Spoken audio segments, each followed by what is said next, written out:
యోహాను సువార్త 16వ అధ్యాయం 1వ వచనం.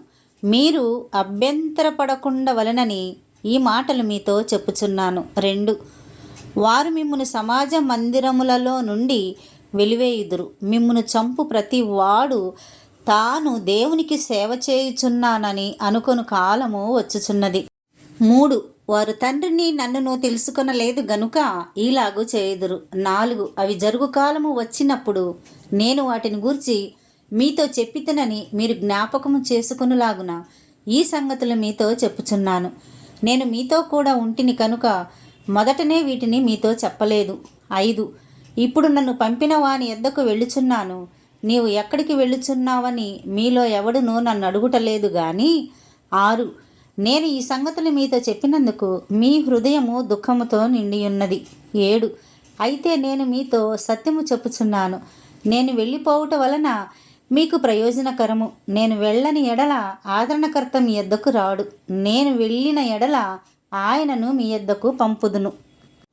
8. ఆయన వచ్చి పాపమును గూర్చియు నీతిని గూర్చియు తీర్పును గూర్చియు లోకమును ఒప్పుకొన చేయును. 9, 10, 11.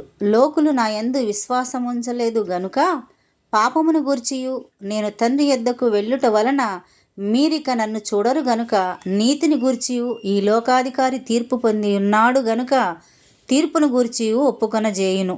12. నేను మీతో చెప్పవలసినవి ఇంకనూ అనేక సంగతులు కలవు, కానీ ఇప్పుడు మీరు వాటిని సహింపలేరు. 13. అయితే ఆయన అనగా సత్యస్వరూపి అయిన ఆత్మ వచ్చినప్పుడు మిమ్మును సర్వసత్యంలోనికి నడిపించును. ఆయన తనంతట తానే ఏమీ బోధింపక వేటిని వినునో వాటిని బోధించి సంభవింపబోవు సంగతులను మీకు తెలియచేయును. 14. ఆయన నా వాటిలోనివి తీసుకొని మీకు తెలియచేయును గనుక నన్ను మహిమపరచును. 15.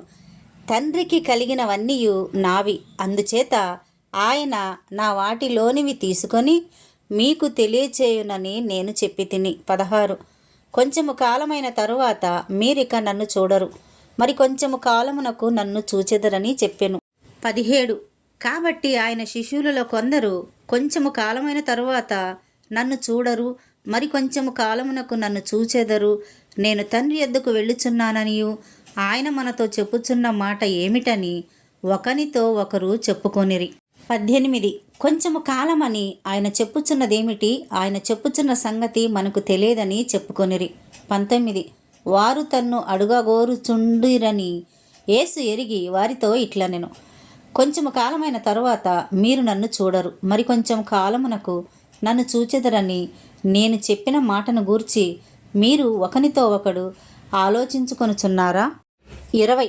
మీరు ఏడ్చి ప్రలాపింతురు కానీ లోకము సంతోషించును, మీరు దుఃఖింతురు కానీ మీ దుఃఖము సంతోషమగునని మీతో నిశ్చయముగా చెప్పుచున్నాను. 21. స్త్రీ ప్రసవించున్నప్పుడు ఆమె గడియ వచ్చెను గనుక ఆమె వేదన పడును. అయితే శిశువు పుట్టగానే లోకమందు నరుడొకడు పుట్టెనను సంతోషము చేత ఆమె ఆ వేదన మరి జ్ఞాపకము చేసుకున్నదు. 22. అటువలే మీరును ఇప్పుడు దుఃఖపడుచున్నారు, కానీ మిమ్మును మరలా చూచెదను, అప్పుడు మీ హృదయము సంతోషించును, మీ సంతోషమును ఎవడూ మీ యొద్ద నుండి తీసివేయడు. 23. ఆ దినమున మీరు దేని గూర్చియు నన్ను అడుగరు. మీరు తండ్రిని నా పేరట ఏమి అడిగినను ఆయన మీకు అనుగ్రహించునని మీతో నిశ్చయముగా చెప్పుచున్నాను. 24. ఇదివరకు మీరేమియూ నా పేరట అడగలేదు. మీ సంతోషము పరిపూర్ణమగునట్లు అడుగుడి, మీకు దొరుకును. 25. ఈ సంగతులు గూఢార్థముగా మీతో చెప్పి తిని, అయితే నేనిక ఎన్నడూనూ గూఢార్థముగా మీతో మాట్లాడక తండ్రిని గురించి మీకు స్పష్టముగా తెలియజెప్పు గడియ వచ్చుచున్నది. 26. ఆ దినమందు మీరు నా పేరట అడుగుదురు, కానీ మీ విషయమై నేను తండ్రిని వేడుకొందునని మీతో చెప్పుటలేదు. 27. మీరు నన్ను ప్రేమించి నేను దేవుని యొద్ద నుండి బయలుదేరి వచ్చితినని నమ్మితిరి గనుక తండ్రి తానే మిమ్మును ప్రేమించుచున్నాడు. 28. నేను తండ్రి యొద్ద నుండి బయలుదేరి లోకమునకు వచ్చియున్నాను, మరియు లోకమును విడిచి తండ్రి యొద్దకు వెళ్ళుచున్నానని వారితో చెప్పాను. 29. ఆయన శిష్యులు, ఇదిగో ఇప్పుడు నీవు గూఢార్థముగా ఏమీ చెప్పక స్పష్టముగా మాట్లాడుచున్నావు. 30. సమస్తము ఎరిగిన వాడవనియు ఎవడును నీకు ప్రశ్న వేయనగత్యము లేదనియు ఇప్పుడు ఎరుగుదుము. దేవుని యొద్ద నుండి నీవు బయలుదేరి వచ్చితివని దీని వలన నమ్ముచున్నామని చెప్పగా. 31. యేసు వారిని చూసి, మీరిప్పుడు నమ్ముచున్నారా? 32. ఇదిగో, మీలో ప్రతి వాడును ఎవని ఇంటికి వాడు చెదరిపోయి నన్ను ఒంటరిగా విడిచిపెట్టు గడియ వచ్చుచున్నది, వచ్చే ఉన్నది. అయితే తండ్రి నాతో ఉన్నాడు గనుక నేను ఒంటరిగా లేను. 33.